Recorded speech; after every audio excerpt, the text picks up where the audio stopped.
This Monday just got a roar of me right now. And I'm envying that cup of coffee that you're drinking because you never. Thank you, Katlego. He offered me some. Well, I didn't think you wanted my coffee.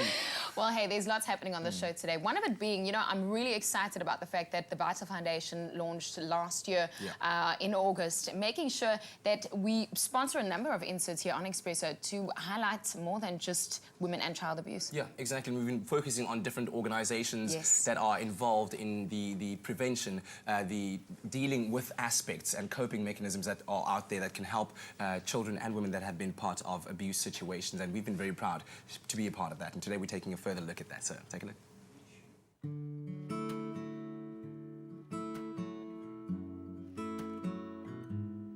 Human Rights Month reminds South Africans of the sacrifices that accompanied the struggle for democracy. It also asks us to recall the Bill of Rights that include equality, which means that everyone is equal before the law.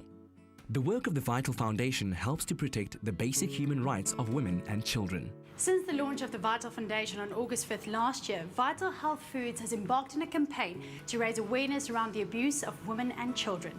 And since it's Human Rights Month, I'm at the National Prosecuting Authority to talk to advocate Vuyokazi Katelo about the role the justice system has in keeping our women and children protected and safe.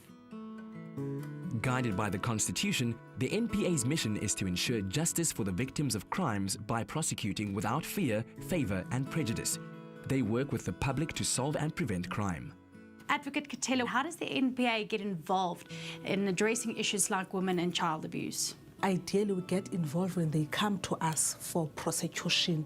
However, we have seen as an organization that there is a need to be involved in prevention because of the numbers of these cases that are coming. Moreover than that, the organization has established a unit. The name of the unit is the Sexual Offences and Community Affairs Unit. The main purpose of this unit is to eradicate all forms of gender-based violence against women and children. What are some of the reasons why some of these cases aren't prosecuted successfully? I must say that the public out there, they have the perception that these cases are not successfully prosecuted.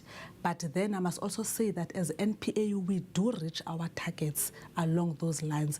But what maybe one can ask, why are there delays in finalizing these cases?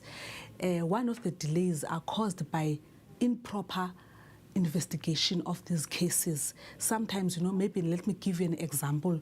When a docket comes to court to a prosecutor will see that this case was not properly investigated. So on those grounds, as a prosecutor, I'll have to postpone the case again for the investigators to go back and get that information. But with the introduction of case management at our Tutuzela care centers, we ensure that a case manager makes sure that that docket goes to court ready, meaning that we will have got all the information that we need so that there is no need now to postpone. You just proceed with prosecution.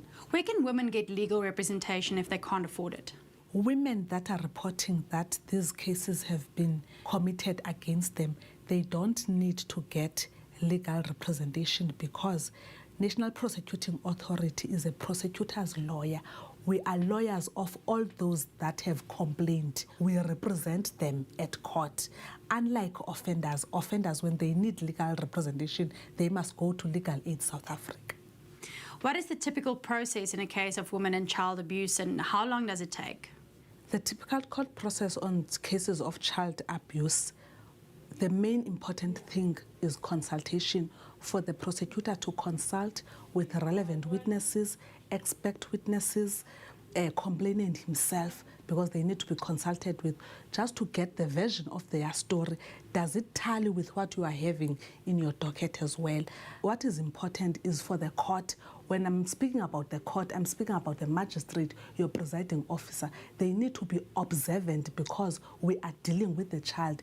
They need to be observant in such a way that can they tell that this child will be able to testify in court. That's where your intermediaries come in, because you might have children that are under the age of 6 years, for example, but you need their evidence. They can't tell real what has happened, so they need to show you with dolls or anything else what has happened to them. On how long does it take for this case to be finalized, for example?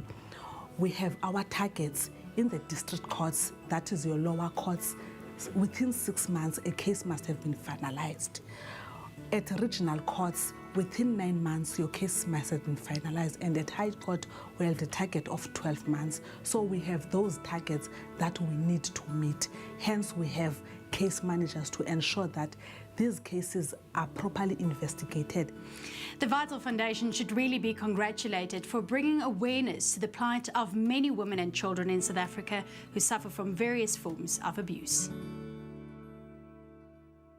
The Vital Foundation takes action against women and child abuse. R1 from every Vital pack will be donated to organizations fighting abuse. Make a difference.